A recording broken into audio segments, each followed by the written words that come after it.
Mais avant cela, en direct avec nous ce matin, Iris Mittenard est avec nous. Salut Iris. Bonjour. Salut Iris. Comment ça va? On t'entend loin. Ça va bien. Ah voilà, tu es là, voilà la bonne nouvelle. Écoute, on est en pleine forme.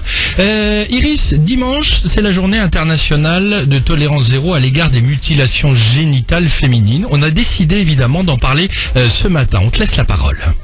Exactement, ça reste un sujet tabou, mais au contraire, il faut en parler, il faut comprendre et expliquer. Du coup, j'ai repris un petit peu les questions que la plupart des gens se posent et j'y réponds avec vous.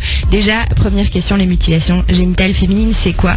Alors, il y a l'excision qu'on connaît, la clitorectomie, la fibulation, bref, ça englobe toutes les interventions incluant l'ablation partielle ou totale des organes génitaux externes de la femme ou toute autre lésion des organes génitaux féminins qui sont pratiquées pour des raisons non médicales. D'accord. Alors ça existe évidemment dans le monde entier, hein.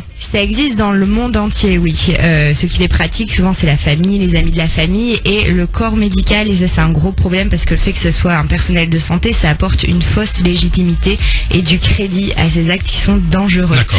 Alors, justement, ça existe dans le monde entier. Et en France, France, une question qu'on pose souvent, oui, c'est est-ce que ça existe en France? Oui. Et oui, plus de 125 000 femmes sont concernées par l'excision en France.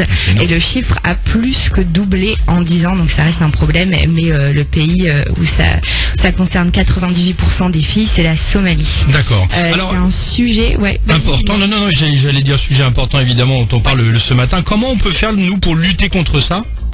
Alors pour lutter contre ça, on doit en parler, mais on peut aussi aider via des associations comme Vision du Monde qui, eux, organisent des groupes de parole partout dans le monde et s'occupent également de trouver des formations et des nouveaux jobs aux personnes qui excisent, aux exciseuses. Donc vous pouvez faire un don si vous voulez sur le site visiondumonde.fr et surtout, il faut en parler.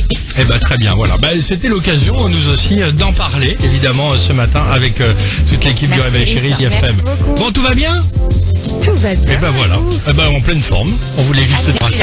Bien, et on se retrouve tout à l'heure, 12h13 sur Chéri Lunch avec Iris Mittenard. À tout à l'heure, 7h40. Belle matinée, Chéri FM.